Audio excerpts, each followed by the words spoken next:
ವೀಕ್ಷಕರೆಲ್ಲರಿಗೂ ದೈನಿಕ ರಾಶಿ ಫಲ ವಿಶೇಷ ಕಾರ್ಯಕ್ರಮಕ್ಕೆ ಸ್ವಾಗತ.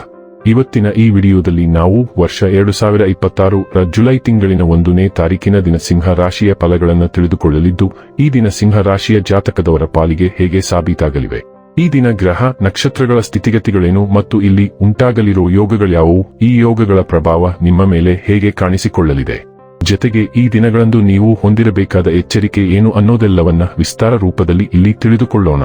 ಮಾಹಿತಿ ತಿಳಿದುಕೊಳ್ಳುವುದಕ್ಕೂ ಮುನ್ನ ನಮ್ಮ ವಿನಂತಿ ಎಂದರೆ, ನೀವಿನ್ನೂ ನಮ್ಮ ಚಾನೆಲ್ ಸಬ್ಸ್ಕ್ರೈಬ್ ಮಾಡಿಲ್ಲವೆಂದರೆ ದಯವಿಟ್ಟು ಈಗಲೇ ನಮ್ಮ ಚಾನೆಲ್ ಅನ್ನು ಸಬ್ಸ್ಕ್ರೈಬ್ ಮಾಡಿ.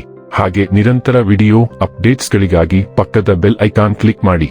ವಂಶ ಪಾರಂಪರ್ಯ ಜ್ಯೋತಿಷ್ಯರು ನಂಬರ್ 1 ವಶೀಕರಣ ಸ್ಪೆಷಲಿಸ್ಟ್. ವೃತ್ತಿ, ಉದ್ಯೋಗ, ಮದುವೆ, ಹಣಕಾಸಿನ ಸಮಸ್ಯೆ, ವ್ಯಾಪಾರ, ಆರೋಗ್ಯ ಸಮಸ್ಯೆಗಳಿಗೆ ಫೋನಿನ ಮೂಲಕ ಪರಿಹಾರ. ಹಿಂದೆ ಕರೆ ಮಾಡಿ. ವೀಕ್ಷಕರೇ, ಈ ದಿನವು ಬುಧವಾರದ ದಿನವಾಗಿರಲಿದ್ದೆ. ಇನ್ನು ಈಗ ಈ ದಿನದ ಸಿಂಹ ರಾಶಿಯ ಫಲಗಳ ಕುರಿತು ನೋಡುವುದಾದರೆ, ನಿಮ್ಮ ಆರೋಗ್ಯ ಸುಧಾರಿಸುವುದನ್ನು ಪ್ರಾರಂಭಿಸಲು ಅತ್ಯುತ್ತಮ ದಿನ. ಇಂದು ವ್ಯಾಪಾರದಲ್ಲಿ ಉತ್ತಮ ಲಾಭವನ್ನು ಗಳಿಸುವ ಸಾಧ್ಯತೆ ಇದೆ. ಇಂದಿನ ದಿನ ನೀವು ನಿಮ್ಮ ವ್ಯಾಪಾರಕ್ಕೆ ಹೊಸ ಎತ್ತರವನ್ನು ನೀಡಬಹುದು. ನಿಮ್ಮ ಮನೆಯ ಕರ್ತವ್ಯಗಳನ್ನು ನೀವು ನಿರ್ಲಕ್ಷಿಸಿದ್ದಲ್ಲಿ ನಿಮ್ಮ ಜೊತೆಗಿರುವ ಯಾರಾದರೂ ಸಿಟ್ಟಾಗಬಹುದು. ನಿಮ್ಮ ಪ್ರೀತಿ ಪಾತ್ರರೊಡನೆ ಪ್ರಯಾಣಕ್ಕೆ ಹೋಗುವ ಮೂಲಕ ನಿಮ್ಮ ಅಮೂಲ್ಯ ಕ್ಷಣಗಳನ್ನು ಪುನಃ ಜೀವಿಸಿ. ಇಂದು ನಿಮ್ಮ ಮನಸ್ಸು ಕಚೇರಿಯ ಕೆಲಸದಲ್ಲಿ ಇರುವುದಿಲ್ಲ. ಇಂದು ನಿಮ್ಮ ಮನಸ್ಸಿನಲ್ಲಿ ಯಾವುದೇ ಸಂದಿಗ್ಧತೆ ಉಳಿದಿರುತ್ತದೆ. ಇದು ನಿಮಗೆ ಗಮನಹರಿಸಲು ಬಿಡುವುದಿಲ್ಲ. ಅನುಕೂಲಕರ ಗ್ರಹಗಳು ಇಂದು ನೀವು ಸಂತೋಷ ಅನುಭವಿಸಲು ಸಾಕಷ್ಟು ಕಾರಣಗಳನ್ನು ತರುತ್ತವೆ. ನಿಮ್ಮ ಜೀವನ ಸಂಗಾತಿ ಹಿಂದೆಂದೂ ಇಂದಿಗಿಂತ ಹೆಚ್ಚು ಅದ್ಭುತವಾಗಿರಲಿಲ್ಲ. ಇಂದು ನಿಮ್ಮ ಕ್ರಿಯೆಗಳಿಗೆ ಮಾರ್ಗದರ್ಶನ ನೀಡುವ ಆಧ್ಯಾತ್ಮಿಕ ಮನಸ್ಥಿತಿಯನ್ನು ನೀವು ಅನುಭವಿಸಬಹುದು. ನೀವು ಕೆಲವು ಧಾರ್ಮಿಕ ಚಟುವಟಿಕೆಗಳಲ್ಲಿ ತೊಡಗಬಹುದು ಅಥವಾ ದೇವಾಲಯಕ್ಕೆ ಭೇಟಿ ನೀಡಬಹುದು.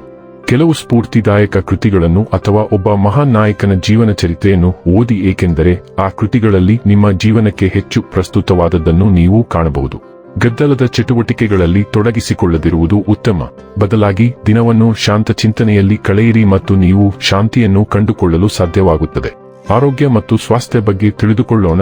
ನೀವು ಅನುಸರಿಸುತ್ತಿರುವ ಕಟ್ಟುನಿಟ್ಟಿನ ಆರೋಗ್ಯ ಕ್ರಮವು ಈಗ ಫಲ ನೀಡಲು ಪ್ರಾರಂಭಿಸುತ್ತದೆ. ನೀವು ನಿಮ್ಮ ಆಹಾರ ಪದ್ಧತಿಯನ್ನು ಬದಲಾಯಿಸಿದ್ದರೆ ಆ ಬದಲಾವಣೆಯಿಂದ ಇಂದು ನಿಮ್ಮ ಆರೋಗ್ಯದಲ್ಲಿ ಗಮನಾರ್ಹ ಸುಧಾರಣೆಯನ್ನು ನೀವು ನೋಡುತ್ತೀರಿ. ಇದು ನಿಮ್ಮ ಆರೋಗ್ಯಕರ ದಿನಚರಿಯನ್ನು ಅನುಸರಿಸಲು ನಿಮ್ಮನ್ನು ಪ್ರೋತ್ಸಾಹಿಸುತ್ತದೆ. ಉತ್ತಮ ಫಲಿತಾಂಶಗಳೊಂದಿಗೆ ನೀವು ಇತ್ತೀಚೆಗೆ ಮಾಡುತ್ತಿರುವ ಯಾವುದೇ ದೈಹಿಕ ವ್ಯಾಯಾಮವನ್ನು ಸಹ ನೀವು ತೀವ್ರಗೊಳಿಸಬಹುದು. ಡೈಲಿ ಲವ್ ಮತ್ತು ರಿಲೇಶನ್ಶಿಪ್ ಬಗ್ಗೆ ತಿಳಿದುಕೊಳ್ಳೋಣ. ಇಂದು ನಿಮ್ಮ ಪ್ರಣಯ ಸಂಬಂಧದಲ್ಲಿ ತೊಡಕುಗಳು ಉಂಟಾಗಲಿವೆ. ನಿಮ್ಮ ಅಥವಾ ನಿಮ್ಮ ಸಂಗಾತಿಯ ಕಿರಿಯ ಸಹೋದರ ಅಥವಾ ಸಹೋದರಿ ಇದರಲ್ಲಿ ನಿರ್ಣಾಯಕ ಪಾತ್ರ ವಹಿಸಬಹುದು. ಇದರರ್ಥ ನೀವು ನಿಮ್ಮ ಸಂಗಾತಿಯ ಬಗ್ಗೆ ಕೆಟ್ಟದ್ದನ್ನು ಕಲಿಯಲಿದ್ದೀರಿ ಎಂದಲ್ಲ, ಬದಲಾಗಿ ನೀವು ಅವನ ಅಥವಾ ಅವಳ ವ್ಯಕ್ತಿತ್ವದ ಒಂದು ಅಂಶವನ್ನು ತಿಳಿದುಕೊಳ್ಳಲಿದ್ದೀರಿ. ಅದು ನಿಮಗೆ ಈ ಹಿಂದೆ ತಿಳಿದಿರಲಿಲ್ಲ ಮತ್ತು ಇದು ನಿಮ್ಮ ಸಂಬಂಧದ ಪದರಗಳಿಗೆ ಸೇರಿಸಬಹುದು. ವೃತ್ತಿ ಮತ್ತು ಹಣ ಬಗ್ಗೆ ತಿಳಿದುಕೊಳ್ಳೋಣ. ನಿಮ್ಮ ಆತ್ಮವಿಶ್ವಾಸ ಮತ್ತು ನಾಯಕತ್ವ ಇಂದು ಹೊಳೆಯುತ್ತದೆ. ಕೆಲಸದಲ್ಲಿ ಉಪಕ್ರಮ ತೆಗೆದುಕೊಳ್ಳಲು ನಿಮಗೆ ಅಧಿಕಾರ ನೀಡುತ್ತದೆ. ನವೀನ ವಿಚಾರಗಳು ಸುಲಭವಾಗಿ ಹೊರಹೊಮ್ಮುತ್ತವೆ, ಆದರೆ ವಾದಿಸಬೇಡಿ ಅಥವಾ ಬೇಗನೆ ತಪ್ಪು ಹುಡುಕಬೇಡಿ ಎಂದು ಎಚ್ಚರವಾಗಿರಿ. ನೇರ ಸಂವಹನವು ಸಮಸ್ಯೆಗಳನ್ನು ಪರಿಣಾಮಕಾರಿಯಾಗಿ ಪರಿಹರಿಸುತ್ತದೆ. ನಿಮ್ಮ ದೃಢ ಸಂಕಲ್ಪವನ್ನು ಬಳಸಿ ಮತ್ತು ಸವಾಲುಗಳನ್ನು ನ್ಯಾವಿಗೇಟ್ ಮಾಡಲು ಮತ್ತು ಪ್ರಭಾವದೊಂದಿಗೆ ಮುನ್ನಡೆಸಲು ನಿಮ್ಮ ಶಕ್ತಿಯನ್ನು ಬುದ್ಧಿವಂತಿಕೆಯಿಂದ ಬಳಸಿ. ಇನ್ನು ಕೊನೆಯದಾಗಿ ಈ ದಿನ ಮಾಡಿಕೊಳ್ಳಬೇಕಾದ ಉಪಾಯಗಳ ಕುರಿತು ನೋಡುವುದಾದರೆ, ಹಸುವಿಗೆ ಬಾರ್ಲಿಯನ್ನು ನೀಡುವುದು ಕುಟುಂಬ ಜೀವನದಲ್ಲಿ ಸಂತೋಷವನ್ನು ತರುತ್ತದೆ. ವೀಕ್ಷಕರೇ, ಇದಾಗಿತ್ತು ಸಿಂಹ ರಾಶಿಯ ಜಾತಕದವರ ದೈನಿಕ ರಾಶಿ ಫಲದ ಮಾಹಿತಿ ಇಷ್ಟವಾದರೆ ವಿಡಿಯೋವನ್ನು ಲೈಕ್ ಮತ್ತು ಶೇರ್ ಮಾಡಿ. ಹಾಗೆ ಚಾನೆಲ್ ಸಬ್ಸ್ಕ್ರೈಬ್ ಮಾಡುವುದರ ಜೊತೆಗೆ ನಿರಂತರ ವಿಡಿಯೋ ಅಪ್ಡೇಟ್ಸ್ಗಳಿಗಾಗಿ ಪಕ್ಕದ ಬೆಲ್ ಐಕಾನ್ ಕ್ಲಿಕ್ ಮಾಡಿ.